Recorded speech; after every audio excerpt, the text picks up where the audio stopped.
From our State House studio in Montgomery, I'm Todd Stacy. Welcome to Capitol Journal. It was a busy week in the Alabama legislature as the House and Senate met for the 26th and 27th legislative days. That leaves just 3 days remaining in this 2025 regular session. Let's take a look at how that schedule is going to play out. According to legislative leadership, next week we'll see 2 legislative days, Tuesday, May 6th and Wednesday, May 7th. They'll then break for a week and come back for the 30th legislative day on Wednesday, May 14th, eventually adjourning sine die. There had been talks of adjourning next week, but the slow pace in the Senate and the backlog of local bills will require another legislative day. It will also allow the legislature to overturn any potential vetoes from the governor and avoid any pocket veto situations. Senate President Pro Tem Garland Gudger spoke with reporters about the path ahead. He said there's still plenty of work to do before lawmakers wrap up this session. The main thing for me is local legislation. All politics are local. We've got a lot of bills that came up from the House that we still have to finish up. We have confirmations that are in the Senate that we have to finish up. So those are the basics that we have to get out first, and any Senate bill that are local legislation as well. There's a lot of speculation that we'll still be looking at trying to handle the THC or hemp bill that's coming up. So that's going to take a lot of our time, I think, next week. So just in case the governor doesn't have time to sign all of the bills or doesn't want to sign some of the bills, especially local legislation, that gives us a week to override her pocket veto. So when we come back, we can make sure that those bills go through. Local legislation is important, and a lot of time pay increases and things like that. She doesn't know as much about the governor and was asked us, and so sometimes it's easier for her not to sign those and let us come back and pass those. The primary responsibility of the legislature is to pass the state's 2 budgets, the General Fund and the Education Trust Fund. Both received final passage this week and are on their way to the governor's desk. Let's take a look at the high points of each budget. First, the General Fund, which totals $3.8 billion. That's a record and an increase of $348 million over the current fiscal year. All agencies saw increased funding, and lawmakers made additional funding available for broadband internet expansion, Port Authority capital projects, public health, and rural energy infrastructure. And the Education Trust Fund, which pays for the range of education expenses from pre-K to higher ed. That came out to a $9.9 billion base budget, which is a 6% increase over the current fiscal year. Plus, there is a $524 million supplemental appropriation, a $1.25 billion advancement and technology fund that pays for one-time expenses like computer upgrades or facility improvement, and $350 million to fund the RAISE Act. That's the bill that's traveling alongside the budget that modernizes the way the state funds K-12 schools. Add it all up, and that's a $12 billion education budget. One of the most closely watched bills this session is a proposal that could reshape health insurance options for thousands of farmers in this state. It received final passage this week in a big win for the Alabama Farmers Federation, which has argued that its farmers don't have access to affordable health care. But opponents remain concerned that it could leave vulnerable residents without key protections. Capitol Journal's Jeff Sanders has that story. House Bill 477 cleared the Senate this week by a 30-2 vote. It allows ALFA, the Alabama Farmers Federation, to offer its own health benefit plans. But those are not classified as traditional insurance and therefore not subject to Affordable Care Act regulations. But those backing the bill said the measure offered long overdue relief for farmers unable to afford standard insurance. For a young farmer, most of these guys don't make $700-800 a week. They're struggling as it is, and then all of a sudden you're paying, your insurance is $2,400 a month, say. What does that leave you when your house note's $600 a month? It's bad when you got that much on insurance and you can't afford a house. Senator Jack Williams, a farmer himself, said the struggle hits close to home. As far as my grandson, I mean, we subsidize him. Me and my wife's paying his bills all the time just where he can keep doing what he wants to do on the family farm. The proposed plans would include a $2 million benefit cap and would prevent members from being dropped due to illness.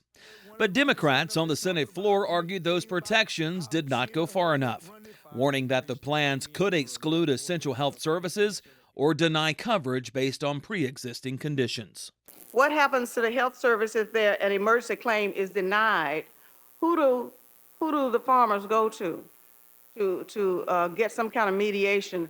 Are we going back to the same people who drafted the bill, making the decision? It's kind of like the fox watching the hen house. You need a Senator Linda Coleman Madison said the bill left too many questions unanswered, especially when it came to accountability. Others, like Senator Arthur Orr, defended the legislation, pointing out that employer-sponsored plans, which cover more than 1 million Alabamians, already operate with similar exemptions. You know, if we're all concerned about all these protections, then maybe we ought to get into employer plans and start regulating that as well if we're going to try to do this to a membership. Again, it's not Johnny off the street, it's a membership organization. But Senator Bobby Singleton warned that unintended consequences could come back to haunt lawmakers. So once somebody get denied for pre-existing conditions, I don't want you to come back running, talking about we need to put this on this plan because it's hurting the farmers in my area. Alpha could begin offering the new health benefit plans as early as next year. Reporting from the State House in Montgomery, I'm Jeff Sanders for Capitol Journal. Thank you, Jeff. Another major bill passing this week is a proposal to reshape the makeup of the Birmingham Waterworks Board. For years, leaders have complained about high water and sewer rates in the Birmingham area, which many blame on a board they see as dysfunctional. But the legislation to reform it ruffled some feathers in the House and Senate. Capitol Journal's Randy Scott reports. One of the most common elements on earth is at the heart of an argument in the Alabama State House: water. Senate Bill 330 is set to realign the City of Birmingham's Waterworks Board, both in the number of members and who chooses them. The City of Birmingham will have one appointment. Birmingham City Council will have one appointment. The President of the Jefferson County Commission will have one appointment.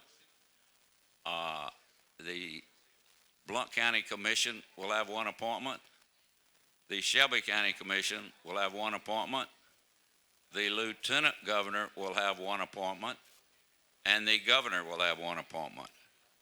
They've upgraded outdated systems and promoted water conservation and worked to ensure equitable access for all of the communities, rich or poor, Mountain Brook or the hood, urban or rural.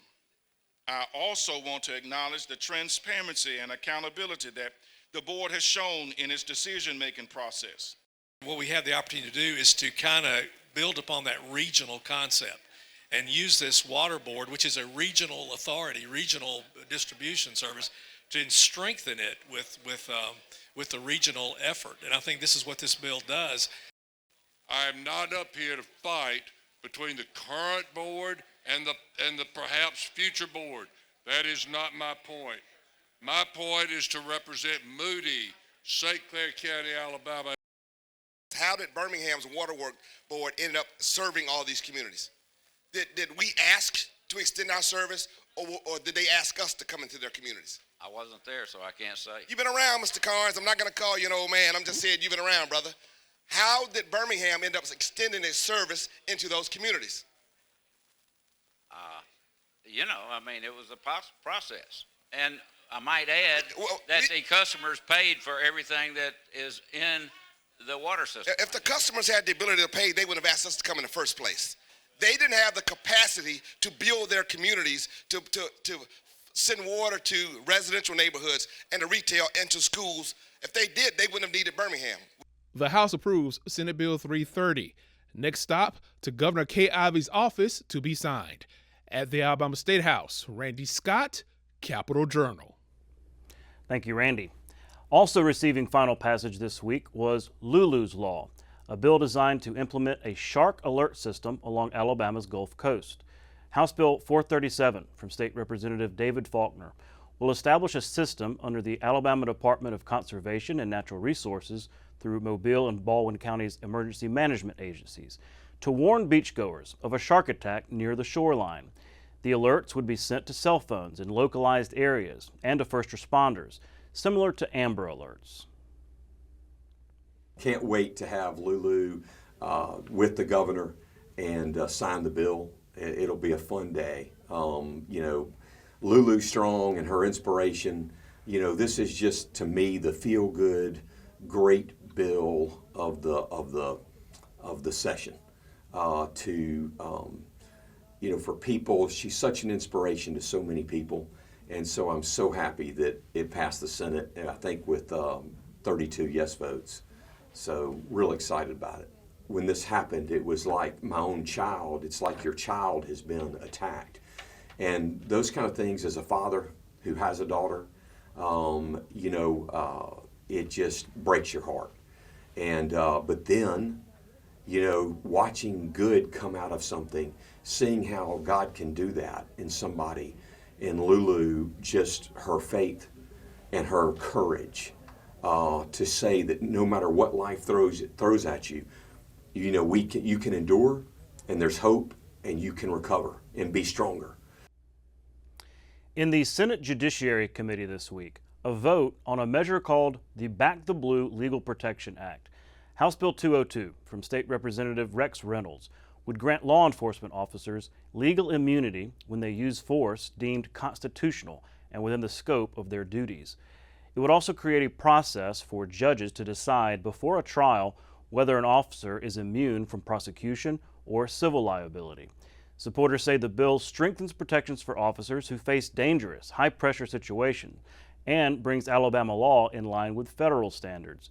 But critics argue it could reduce accountability and lead to more deadly encounters, particularly for black Alabamians. In the end, the bill advanced along party lines. Law enforcement officers who use force constitutionally while carrying out their duties are immune from prosecution. Again, law enforcement officers not immune for any unconstitutional use of force during execution of their duties. So if they operate outside the scope of their duties, they have no coverage. It is a green light, like I said, to kill black folks. And only black folks, but it's a green light to kill them. Mr. Chairman, we saying about, I've been through that three or four times about the escalation of force.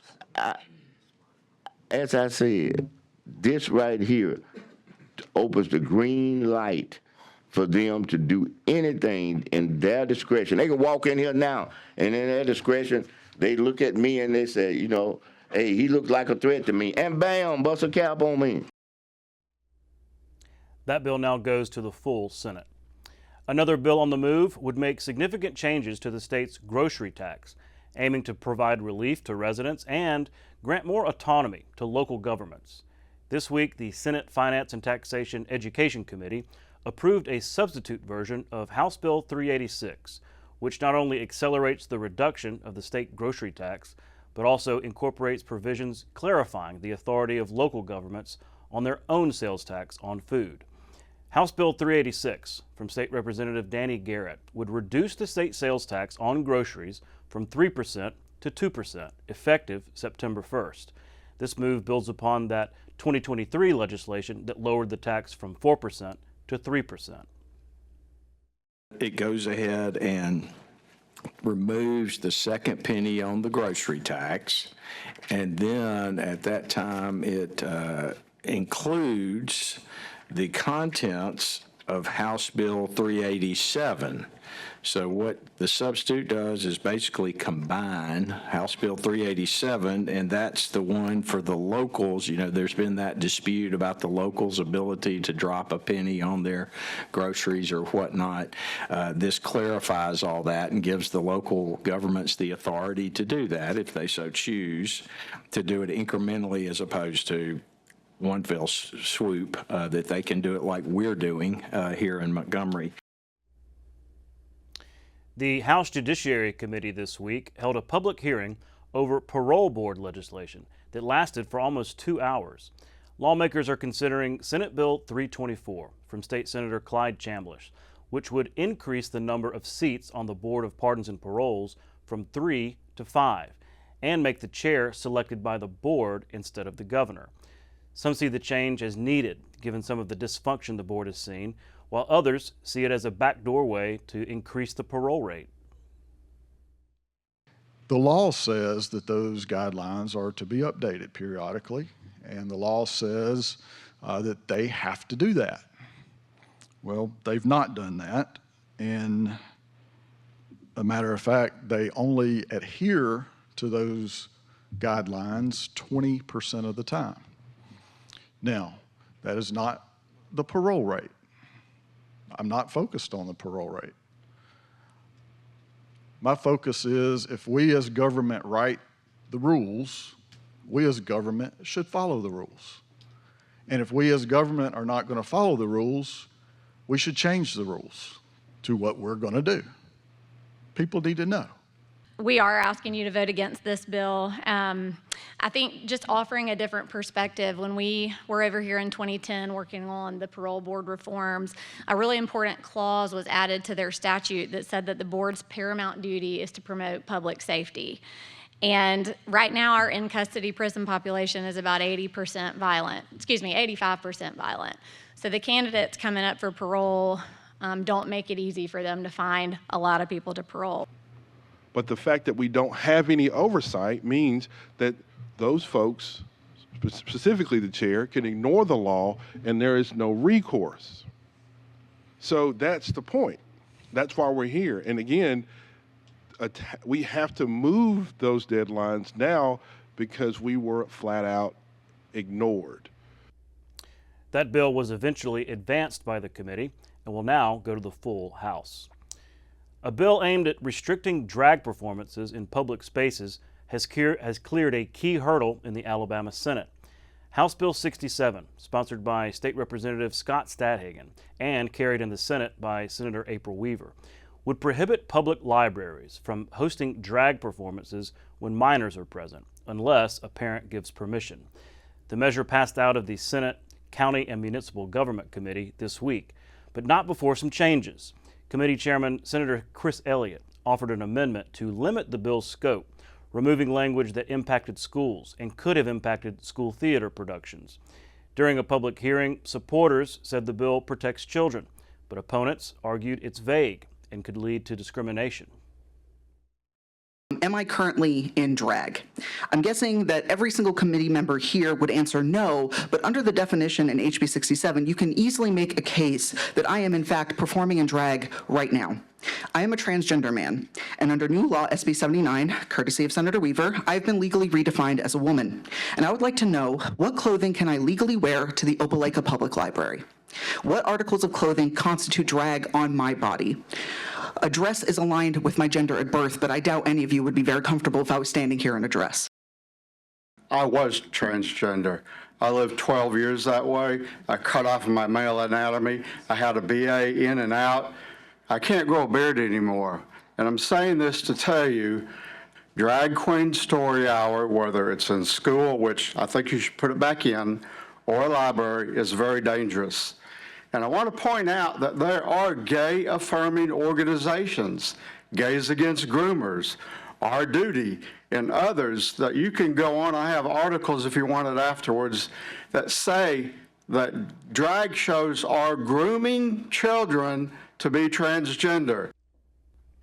That bill now heads to the full Senate.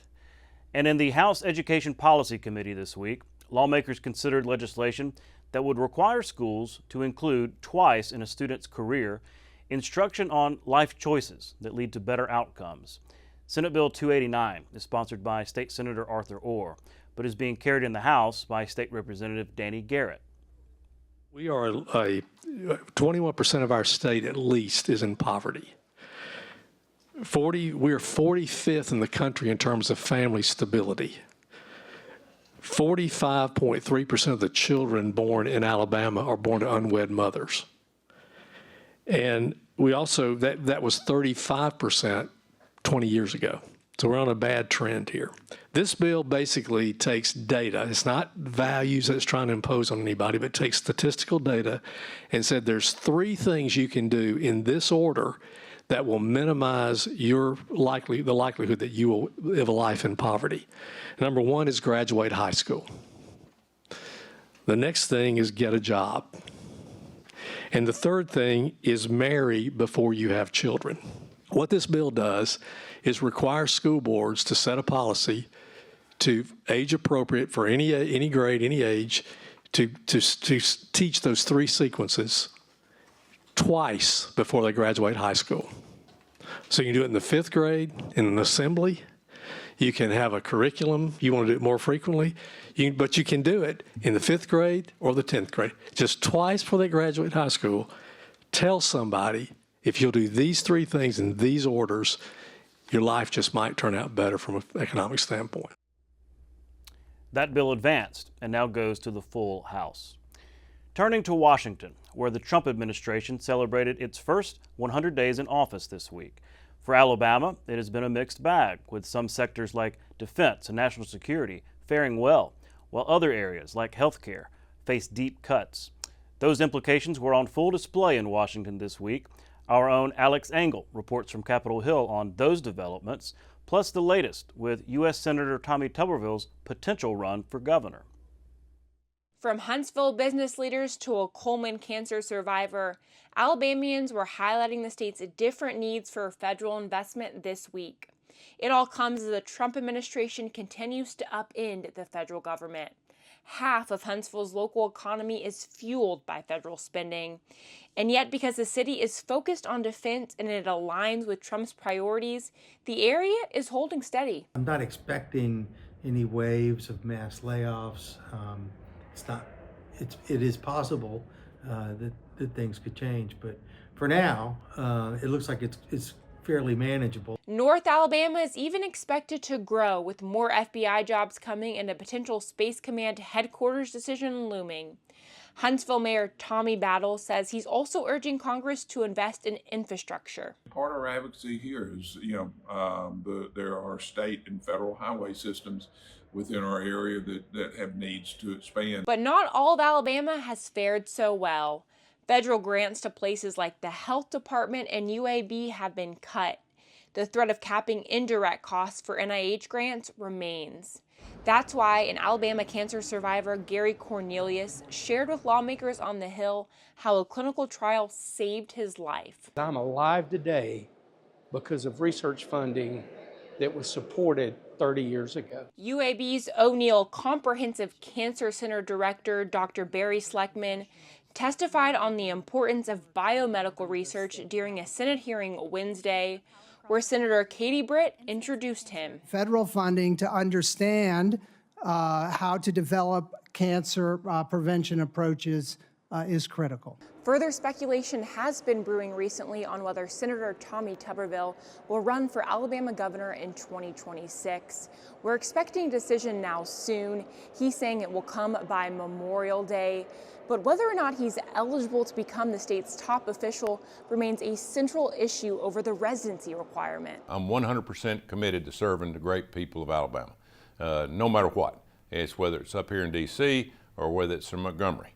We'll have something announced very soon. This week, we confirmed Tuberville has had a homestead exemption at his home in Auburn since 2018, which could be one factor used to determine if he meets the 7-year residency requirement to potentially become Alabama's next governor. Reporting on Capitol Hill, Alex Engel, Capitol Journal. Thank you, Alex. And Washington came to Alabama this week as President Donald Trump flew to Tuscaloosa to give a commencement speech at the University of Alabama. The president was introduced by former Crimson Tide head coach Nick Saban, and then spoke for about an hour.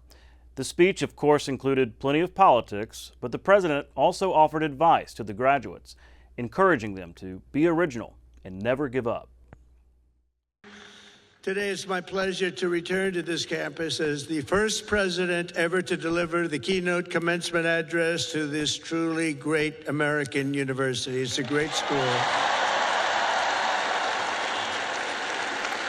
And there's nowhere I'd rather be than right here in Tuscaloosa, Alabama, Titletown, USA. That's what it's become. This year, the graduating Alabama class of 2025 has over 6,600 graduates. You're the largest class in school history. Among your ranks are among the 800 first-generation college students and nearly 3,000 students from right here in the great state of Alabama. Amazing. And this class also includes many Rhodes Scholars, Goldwater Scholars, 213 Merit Scholars, and over 1,500 students graduating with red caps. You know what that signifies? 4.0 GPA. That's a lot of students. That's a lot of students.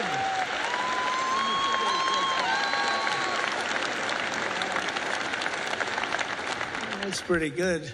I know who I'd pick. I'd look for a red cap. I say, I want you to work for the beautiful Trump administration, this lovely administration. The Alabama Fraternal Order of Police hosted its annual Fallen Officer Memorial Service in Montgomery this morning. The event honors the law enforcement officers who have lost their lives in the line of duty this year. This year, the memorial honored 4 fallen deputies: Deputy Sheriff Jamarius Young with the Montgomery County Sheriff's Office, Deputy Sheriff John Randall McCrary with the Lauderdale County Sheriff's Office, Deputy Sheriff Timothy Wayne Johns with the Tuscaloosa County Sheriff's Office, and Deputy Sheriff Jesse Robert Cooper with the Jefferson County Sheriff's Office. Governor Kay Ivey and Attorney General Steve Marshall offered remarks honoring their sacrifice. Since 1829, over 600 Alabama law enforcement personnel have given their lives in fulfillment of their pledge to keep their communities safe. We must do all that we can, not only to remember them and their sacrifices, but also to stand behind all of our law enforcement and their families. We must back the blue. Each of these officers made a difference in their communities, leaving a positive legacy for all to follow. Each officer is a hero. The officers we honor today were not only professionals performing their duties, they were heroes who lived with a purpose and died with valor. Their courage was not confined to one moment, but shown day in and day out in the quiet dedication to duty that defines true service. Today, we also pause to recognize the families of law enforcement, those who shoulder a heavy burden containing fear, uncertainty, and sometimes unspeakable grief. These families are also unseen heroes, whose personal sacrifices are often overlooked. They live with the knowledge that each shift their loved one may not return. We owe them our deepest gratitude and enduring support. Lawmakers gathered this week to celebrate the topping out of the new State House building. Construction has been rapidly progressing, and now the steel and concrete vertical structures are complete. The project is being managed by the Retirement Systems of Alabama, and its CEO, David Bronner, said he hopes to deliver a building the state can be proud of. The people of Alabama need this. Legislators need this, because the future is the future. And the way you were organized in the old highway building is not the future. My whole idea and my big push on this project was to get both the Senate and the House on the same floor. I wanted you guys to talk, because when I would talk to a senator or a representative, they didn't know who the hell was in the other house. And that's not good. We got to get together. We got to make the state better. We've got to remember that poor people are poor people. They're always going to be poor people, and we've got to help those poor people have a chance to do what they can do, whatever that is. I'm excited about what we have here. I know one of the criticisms is oh, that y'all just want some nice place for, to hang your hat down there. We're not here that much. I mean, this is not about us. This is, the staff that's there all the time that has to endure that, the building and all the things that go along with it, the financial impracticality of maintaining the building that we're in today, but also having something to show off our state. I mean, it's embarrassing to bring a leader in to this area and to go take him to the lieutenant governor's office or speaker's office or pro tem's office. Alabama should have more pride than that. And I'll be speaking in more detail about that State House project with Speaker Pro Tem Chris Pringle coming up after the break. Stay with us. You can watch past episodes of Capital Journal online at video.aptv.org. Capital Journal episodes are also available on APTV's free mobile app. You can also connect with Capital Journal and link to past episodes on Capital Journal's Facebook page. And you can listen to past episodes of Capital Journal when you're driving or on the go with Capital Journal podcasts. You're watching Alabama Public Television, celebrating 70 years of service to Alabama.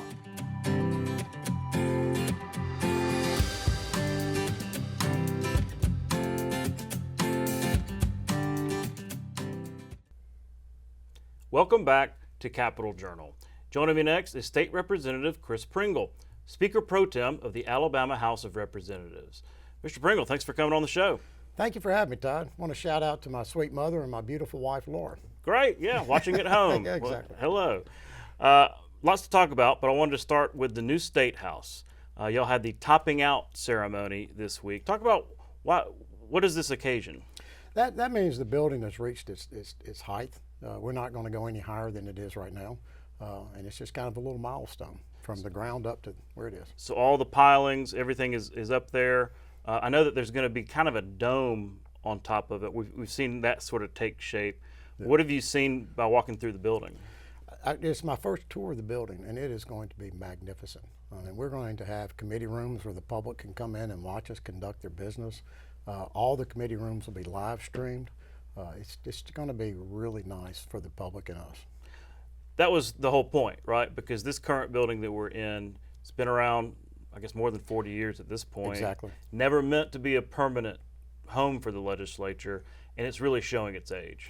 That, and I only know of one ADA compliant bathroom in this building. It's behind a locked door. So the new building will be ADA compliant and accessible to all the citizens of the state of Alabama, but you can also sit at home and watch us live stream, both in session and in committee room. Now, Legislative Council, y'all partnered with RSA to get this building complete. Was there like a comfort level with working with RSA, understanding how, they just do great work in terms of buildings around Montgomery, around the state, Mobile included? Exactly. They're so experienced in building buildings. There's nobody better at it than RSA, and they just made us an offer that it was a great offer. And we've not floated any bonds. We've not paid lawyers to do the bonds. This is strictly Dr. Bronner is required to make an 8% return on his investment. And what people don't realize, we've been prepaying to Dr. Bronner, and he's drawn against that money that we've given him so far. And when he crosses over what we've already prepaid, then we start going to the 8% interest. So we think we're going to reduce our annual payments from $50 million down to about $20 million a year. Relatedly, there was a bill in the legislature because while we're going to build the new State House, this building is going to come down, right? This building has to be demolished. Yeah. And you had a bill. I thought it was humorous because you said that you finally fulfilled or may fulfill your original campaign promise. Can you tell the joke? When I first ran, I said, send me to Montgomery and I'll blow the place up. And I've got a bill that's going to allow us to blow this building up. Blow up the State House, yeah. Which is kind of a joke because we're going to have to knock it down. You can't actually blow it. It's too close to the Capitol. We're going to have to knock it down. But well, and all, think about asbestos and all the mold, all the different environmental concerns. There have been concerns about costs. Senator Albritton brought some of those up. Are we concerned at all that the new State House is going to be a burden on the budget? No, I've told you we've been prepaying, and it's a 25-year lease to own. But right now we're on budget, and the timeline's there. Okay, everything's working out. Switching gears, let's talk about the session so far. There's a lot of frustration at this time of the session. It's always happens. There's frustration between the chambers, right? The House is frustrated with the Senate, and rightly so. It's pretty slow right now in terms of the bills that are passing. The Speaker pointed out that there's a lot more Senate bills that have gone through to the governor than House bills. Talk about that frustration from the House's perspective. Every year this happens. The Senate has a totally different set of rules. Each senator can talk for an hour. Each House member can only talk for 10 minutes. So they're able to tie up the process much longer than a House member is. They're kind of the body that slows everything down, and we always get frustrated, but about this time the Senate, somehow or another, the stars align and in my opinion, they're just kind of like let a bunch of bills stack up. They're going through them and figuring out this is good, this is good, this is good, and all of a sudden they're going to pass a bunch of them. Well, and they can also go very quickly. Yeah. When they decide to move, it happened the other day, they can move bills really quickly. But you've been around this process for a while. So I know that there are some frustrated House members right now because they've got bills stacking up. What's the secret sauce? Do you got to kind of work the Senate a little bit, work your relationships up there to say, hey, get my bill through? Exactly. You go talk to your senators from your home county, and talk to the leadership. They'll straighten it out, and they'll get some bills passed at the end. So you're not concerned about? Nah, not right now. I think we're more concerned about some local legislation that we want to make sure the governor will sign before we adjourn sine die. We don't want him to pocket veto some bills. Understand. While I've got you, redistricting. We went through this last year, obviously, but people might not understand that this is still an open issue. It's still in court. While the Supreme Court ruled, all that was kind of temporary just to let the election go on. Talking about the congressional side right now. But there has been a hearing up in Birmingham as to the congressional district lines. You were there. What can you tell us about how that court case is going and when it might actually be decided? Well, as you know, reapportionment is the most complicated legal issue we deal with here. When the Milligan lawsuit was filed, there was another lawsuit by Bobby Singleton. The three judges took the Milligan case and said, likely violation, we need to try it. Instead, we went to the Supreme Court and argued, made the arguments, the courts rejected. They sent it back to us. We drew a plan. Those judges rejected that plan, and they drew their own plan. Right. And those are the districts we have right now. Yeah. They had stayed Bobby Singleton's lawsuit. Well, in February, they heard that trial. Those three federal judges in Birmingham heard that trial from Bobby Singleton on the congressional plan. In November, the three federal judges in Birmingham heard the challenge to the Alabama State Senate lawsuit. They heard that. They've not ruled on either one of them. The United States Supreme Court back in March heard oral arguments on the Louisiana case. Which is fairly similar to us. Not exact, but it's, and I'm not a lawyer, but the best we can come up with is the judges are waiting to hear that ruling to see if the Supreme Court drops a major decision or they drop a minor decision. But they don't want to rule until they hear what the Supreme Court's going to rule on the Louisiana case. We think the Supreme Court's going to drop that ruling in June as they're walking out of the door to end their session.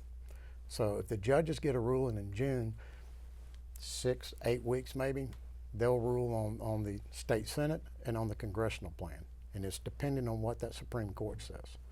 And if they rule against us on either one of them, at some point in time, we're going to have to come back like we did in a special session and redraw a plan. Present it to the court. If the court accepts it, then we'll run under that. If the court rejects it, then they'll draw a plan and give it to us. Wow. So there's a lot riding on the Supreme Court. And there's this tension between the 14th Amendment and the Voting Rights Act, right? There's always been that tension. So the Supreme Court, depending on what they do, we could be back here in the legislature, be back at reapportionment, not just for congressional, but for state Senate. State Senate, yes, yeah. Exactly. But I'll remind you, the House has no litigation against it. And the rule has always been the Senate draws the Senate and the House draws the House. So if there's a Senate plan that has to be drawn, we're going to let our colleagues in the Senate draw their plan. Okay. Well, we're out of time. Congratulations on the topping out. We're certainly looking forward to the new State House, and we're going to have a brand new studio in there. It's going to be fantastic, but it's all about access, better way to serve the people of this state. I think everybody understands that. Yeah, well, I mean, we're like 4,000 or 5,000 kids a month come through this building, and we're going to have a way for them to expedite coming in and going. Absolutely. Mr. Pringle, thanks again. Thank you. Appreciate you. We'll be right back. You can watch past episodes of Capitol Journal online anytime at Alabama Public Television's website, aptv.org. Click on the Online Video tab on the main page. You can also connect with Capitol Journal and link to past episodes on Capitol Journal's Facebook page. Welcome back to Capitol Journal. Joining me next is State Senator Rodger Smitherman from Birmingham. Senator, thanks for coming on the show. Good to be here, my friend. Absolutely. Well, there's a lot to talk about. You are, causing quite the stir this week in this session. I wanted to ask about that because you have slowed things down, as we say, in the Senate, especially yesterday. especially on Tuesday. So I wanted to ask you, what's behind it? What is your point in slowing things down, and what is your message to the majority? Well, it's a lot of bills that it's going to cause, in my opinion, that's going to cause unintended damage to people. And I want to say it that way, to being fair to whatever person's intent or what they're doing. Okay. And I use an analysis. This is like an airplane. You know, the pilot and the navigator looking down the runway, and it's clear. Well, they ready to take off, and that's where some of these bills are. But the incidental consequences is that under the plane wings, you have the people who are taking your baggage out, you have the people who are going to fuel it up, and you have the guy out there who's directing the plane to go. They're not even looking at those people. So when that plane take off, if those people out there, they're going to wipe them out. That's the way these bills are that I'm talking about. And at this phase of the process, you have to slow things down so that we will be more deliberate in giving a complete review of those bills, what in the consequences of those bills, and whether or not we need to even amend those bills to eliminate the unintended consequence to still do what we are trying to get done. Mm-hmm. And so that's one of the main things that I look at this time of the year, and that's why it's very important to slow things down. So you're using the Senate rules, the procedure, right? Because I mean, the Republicans have a supermajority; they can pass what they want. But you're using filibuster. You're using the rules about talking on each motion, BIR, and all those kind of things. And so, is that part of the point, you and your colleagues, to use the procedures? You know, you can't ultimately stop it, but use everything to kind of slow things down, with the hopes that the majority will maybe put more of your bills on the calendar, things like that? Well, that's part of it too, because about the agenda, because it's an understanding, and it's been that way even when we were in the majority, that a third of the bills on the agenda has to be bills of the minority party. So at that time, there were Republicans who were minority, so we had to put a third of the bills on there, and we did. Now we the minority, and there's times that we don't have our third on there. And so you're going to see a slowdown related to that, but also the fact that we only have so much time in a day, even if it's 12 hours. And only so many days. And on so many days, and even if you're closure, you can only get so many bills. Right. So the aspect of needing to get to those other bills is the part that we work together and compromise what our concerns are, so that we could get to those other bills. Otherwise, using the rules and procedures will eliminate the ability to get to some of those other bills. So no, we cannot stop the majority, but we can alter the flow and alter the speed and alter how much is done by using the rules that we are working with now. I want to get to the specifics of one of those bills in a minute, but first, let me ask you, I'm hearing a lot of complaints downstairs in the House, Republican and Democrat, saying, hey, we've got bills waiting, we've got, there's a log jam in the Senate. Are you hearing those complaints from your colleagues in the House saying, hey, we've got to get moving because there's only, 3 days left in the session? Yeah, I've heard some of them, but let me say it to you like this. We all are sitting down here to represent the people that we represent. And although there may be people who may criticize the process because they either not interested or don't care about the issues that affect our people. So, and that's their prerogative. But we have to represent the people who represent us. And as I said so often, I said that Rodger Smitherman reported for duty when I come into the Senate. I said, it's my job to take your rules and your tools, which is a special order calendar, and be successful for the citizens in Senate District 18. And so that's what we do. We work to try to be successful for the citizens there. In spite of whether it's a majority or we're a minority, that's not controlling. Controlling is that those people have to get certain things accomplished. We have to get them accomplished for them here at the State House. Let's talk about the Birmingham Water Works, because that was one of the most explosive bills. Really, it really got you talking. It's passed now. It's on its way to the governor. What were your main objections to that piece of legislation from, well, Senator Roberts, but there were lots of people kind of joining in on that bill? Well, first of all, my main objection was not my main, but one of my objections was the fact that that was a local issue. I don't care how they crafted it, the bill, to try to make it a general bill. It still was a general bill with local application. One water system, that's Birmingham. That's what it was crafted to address. It doesn't touch any other system in this state. And in a situation like that, you know, my opinion then and it is now, that people outside of our local delegation should not have been involved with whatever decision that is ultimately made. Because what you end up doing, you open up, it's kind of like the words I use, you open up Pandora's box. And when you open up Pandora's box, more than Pandora come out the box. And you say, what do you mean? Well, now if you start a president of sticking your hand in other people's local legislation, guess what? You've opened the door for them to put their hand in yours. Okay. Yeah, so, and that's a precedent that I pleaded with them not to get started, because it can easily get out of control. But so at this particular time, they chose to put their hand in our local issues, and as such, you know, now president has been set, and but that's one issue. The other thing about it is simply this: is that there naturally is always improvement that you can make on a system, and some of those things in the bill in terms of some requirements for people in positions. Engineers. Yeah, I think it was positive. That part was positive.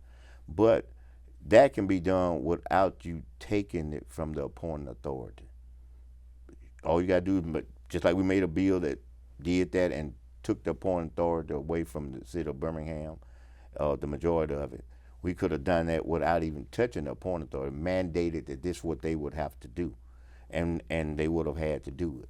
So that bothered me, because the original bill had 3 counties outside of Jefferson County on a 5-member board. 3 of the members were outside of the whole county. Then the county, which is uses 92% of the water, only had 1 vote. The city of Birmingham, which uses 41% of that 91%, they had only 1 vote at that time, and that was by the mayor. So they've gone from 6 to 2. So yeah, that was a concern. So I was able to get an amendment put on that added 2 more members, and it added another one for Jefferson County, and then added another one for the city of Birmingham, where the city council was selected. So you still don't support the bill, but you improved it in your eyes. And I improved it at that point. Then the main thing that I had to work with, and I tried to strive to do it, and fortunate enough was successful, is that if they, because it wasn't my bill, and that's from the majority side, if they're going to do this, then we surely ought to have the ability to have control of our destiny in our county. So at that point, the majority of people on there had to be from Jefferson County, even if they weren't from the city of Birmingham. Yeah. So now the bill produces that we do have the majority of them, 2 from the county, 2 from the city, on a 7-person board. So I did that because I wanted our citizens in Birmingham and Jefferson County not to have to go be at the mercy and beg these other counties that we want to expand, grow, we need the water, bring an industry in. We didn't have to go beg someone. If all we got to do is find a way to work together, the county and the city, and then we can still prosper, and the outlying areas still be able to have representation and, you know, do what they need to do. Because, you know, we had one county only had about 500 customers out of 200 and something thousand, and there wasn't any reason for them to have that kind of power in that kind of situation. These were just customers. So, but anyway, we made it a lot better from the Senate. And like I said, on its way to the governor's desk, expect her to sign it. While I've got you, the police immunity bill, House Bill 202 from Representative Reynolds. It's called Back the Blue. You had some pretty tough words in committee about this. It's headed to the floor. Talk about your objections to the bill. And can I assume correctly that you're going to speak pretty long on the floor when this bill comes up too? Well, I'll say this, on this present form, I don't have any intention of voting for it. Okay. I can just tell you that. I don't know from there, you know, what will take place on the floor, but I can assure you that on this present form, I don't. Number one, you have a situation where all police officers are not APOS trained. So you don't even have a set standard of what they're going to be measured by and held accountable in terms of their training. So that's the first thing. They need to be APOS certified, trained the way all of them should have the same training. And yes, it's going to take some time to do that, but that should be in place first.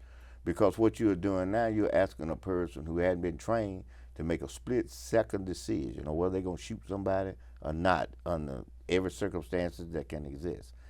Then the bill moves to a point where it has another buffer before you get to court by having some review panel look and see whether or not it ought to go to court.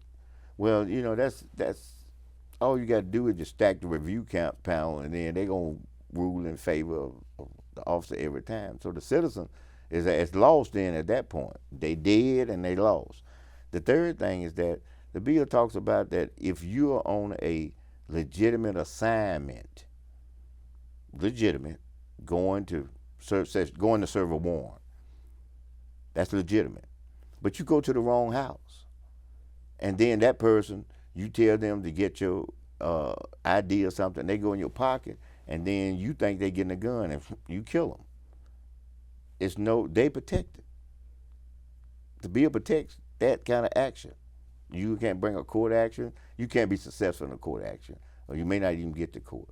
So the statements I made, I said that that's a green light to kill black folks. That's what I said. Because if you notice, most of these folks getting shot anyway are African Americans around the country, different situations. And now you got a situation where you got one group of officers who are very good officers. You don't have to worry about them. You got another group over here, I don't know what percentage, but you got another group over here who have biases against black people. Just tell the truth as it is, they have bias. And you got another group that may have a little fear. These two groups, I'm worried about these two groups because that immunity bill protects their action. The bill sponsor and everybody from the governor, most of the Republicans are saying, look, we've got to do something to protect police officers because we have a shortage, right? They're not signing up enough, and that's one reason why, because they fear, being sued, being prosecuted, in the course. So, don't they have a point? Shouldn't we be doing something to boost our police officer ranks and do something to recruit in places like Birmingham that's seen a shortage? Yeah, I think we should be doing something, but I'm gonna tell you one of the things we need to do. We need to pay them. I mean, I heard of one officer in a little small city that makes $13.50 an hour. A police officer. We need to be paying them people $60,000, $70,000, and $80,000 just to start, because it's a high-risk job. Kind of like we've done with corrections. That's correct. The same thing. That's the problem why you can't get into one. How can you expect somebody to go out there and on an inherently dangerous job and make $13.50 an hour? No, that's the problem. And the states got to come up with the money. These communities, some of them don't have the funds. Mm-hmm. If we have money for some of these new projects we come out with, and I could name some of them, but we dish out $90 million over here and all these projects. Sure, we can make this a special project that is attractive, good salaries, good bonuses, have a great retirement for them, and give them the necessary equipment. That's what we need to do in terms of getting some more officers. That's interesting. I'd like to follow up on that in future sessions. We're out of time, but we're almost out of time in the session. What should we be looking forward to in these final days? Is it going to be wild and woolly like it always is? Well, we hope it's not. It depends on what the agenda is. It depends on the objective. If the objective is to pass as much good legislation as we can, as to pass local legislation that's sitting in the basket, and to pass confirmations, then it's going to be a smooth session. These are the words I use, but if there is a hunger and a taste from the majority for red meat, then it's not going to be as smooth a session as it could easily be if that's not the case. We will be watching. And y'all can move quick when you decide to. I mean, the Senate can move very fast and pass a lot of bills if it decides to. Senator, we're out of time. We'll see you next week. All right, thank you. Enjoyed it. Absolutely. Okay. We'll be right back.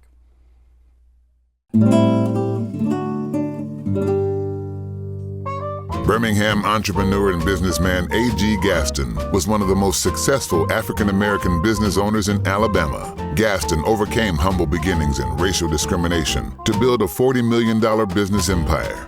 Gaston worked behind the scenes to financially support the civil rights movement, created an employee stock option, and sold his insurance company to his employees for a fraction of its value. Before we go, some needed levity. Earlier this week, state troopers reported that a kangaroo got loose on Interstate 85. Yes, a kangaroo. Here's video shared by James Spann on Instagram. Troopers said the kangaroo was spotted hopping along the side of the interstate in Macon County. The incident shut down traffic in both directions as drivers were clearly flabbergasted. We had to turn down the volume on this because of some special language used. Not to worry, though. The kangaroo's owner, Patrick Starr, told authorities that the animal is back home and safe after being treated by the Auburn University School of Veterinary Medicine. And get this, the kangaroo's name? Sheila. Yeah, or maybe more properly in the Italian, Sheila. Sheila's slang for woman in Australia. And that's our show for this week. Thanks for watching. We'll be back on Monday with more coverage of the legislature here on Alabama Public Television. For our Capitol Journal team, I'm Todd Stacy. We'll see you next time.